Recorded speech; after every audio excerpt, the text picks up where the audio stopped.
ازيكم عاملين ايه؟ يا رب تكونوا كويسين.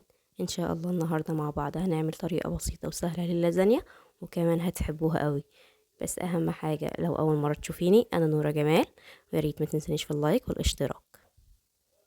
يلا بينا نبدا الفيديو. اول حاجه معانا هنجيب طاسه كده، هنحط فيها مقدار معلقتين من الزيت، ومعايا كيلو من اللحمه المفرومه.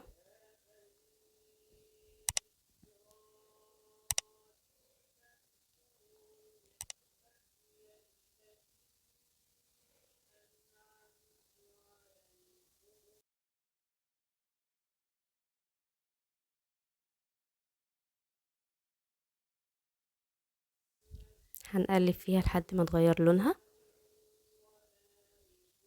هتبقى بالشكل ده كده. بعد كده ننزل عليها بصلتين كبار كده متخرطين ناعم،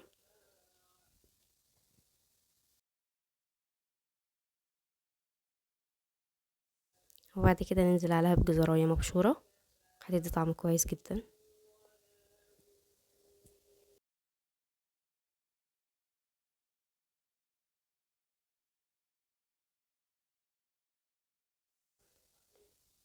هنزل عليها كده بفصين من الثوم،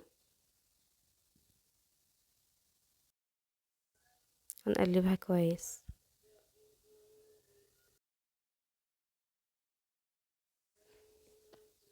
هنزل عليها كده بعود قرفة خشب، وهحط الملح، وهحط فلفل،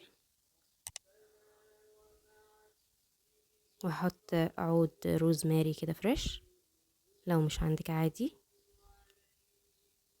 وهقلبهم كويس.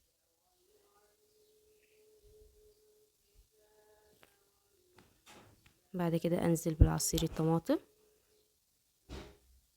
اهم حاجه يكون كميه كده كبيره شويه، لان اللازانيا بتحب الحاجات اللي هي مليانه صوصات.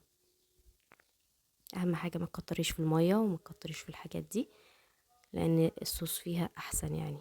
هو هو ده اللي بيطريها.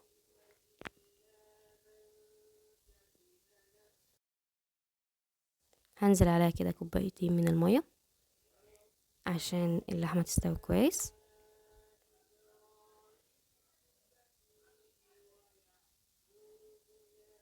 بعد كده اغطيها واسيبها خالص لحد ما تبقى براحتها. معايا بقى البشاميل، معلقتين من الزيت، معلقتين كبار من السمنه،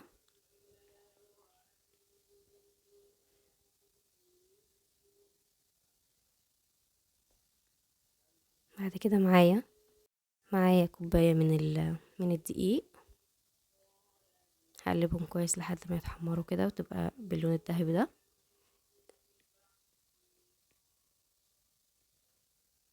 بعد كده هنزل باللبن، يعني واحده واحده على كوبايه اللبن، على كوبايه الدقيق دي.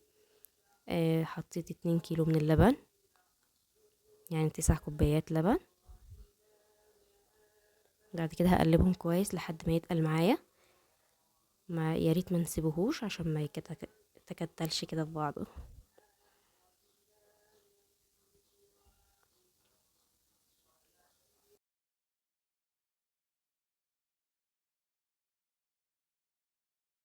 اول ما يتقل كده معايا هحط فلفل، وهحط الملح، وهحط مرقة دجاج. بعد كده اقلبهم كويس.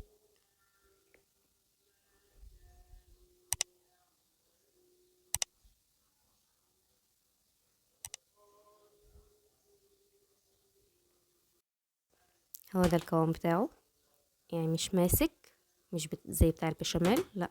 اخف منه شويه. بعد كده معايا البشاميل واللحمه المفرومه.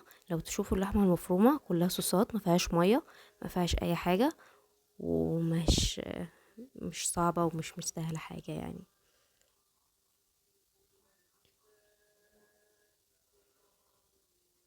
ومعايا البشاميل برضو، يعني بعد ما برد شويه نفس القوام اللي انا مطلعه من على النار، كويس جدا. هو ده اللي انا عايزاه. معايا بقى اي نوع لازانيا، بس اتاكد انها مش بتتسلق. انا اللي معايا مش بتتسلق. بنزل بمعلقتين كده لحمه مفرومه على اول حاجه من الصينيه، وافردهم كويس.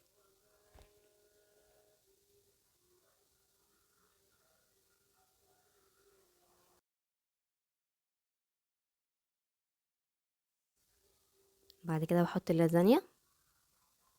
لو تلاحظوا ان انا مش حطاها جنب بعض، لازم الطرف بتاع التاني لازم يكون محطوط كده على اللازانيا اللي قبلها. ونكرر الموضوع.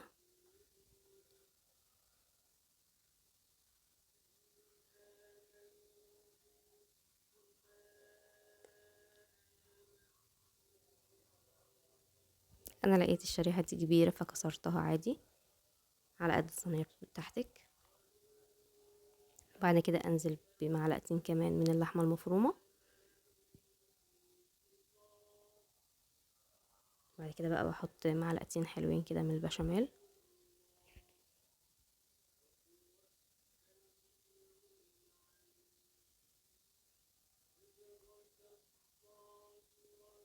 بعد كده بحط جبنة، اي نوع جبنة عندك، انا حاطة موزاريلا. بعد كده بكرر الموضوع تاني، بحط اللازانيا.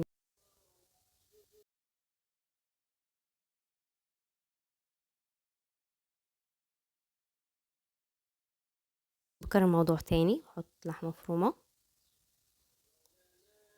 وصوص بشاميل.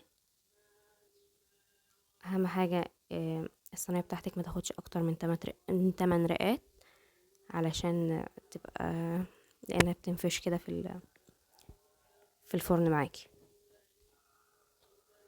كل مرة بحط لحمة مفرومة، جبنة موزاريلا، وطبقة بشاميل. وكرري بقى لحد الموضوع ده لحد ما الصينية بتاعتك خلاص تكون كده كفاية عليها.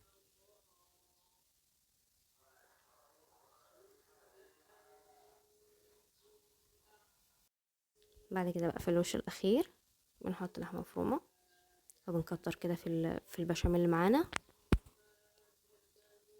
ونحط جبنة كتير، اي نوع جبنة عندك.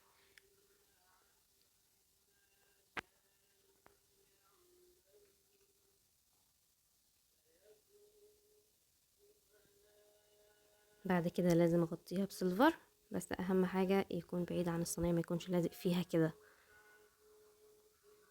علشان الجبنة لما تسيح ما تمسكش فيه.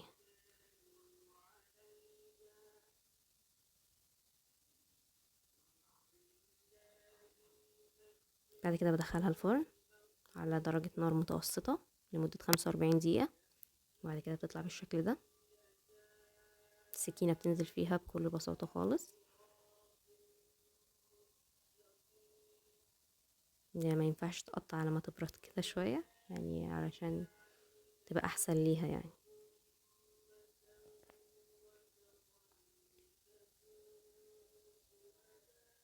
تبقى بسيطة وجميلة وطعمها كان تحفة بجد.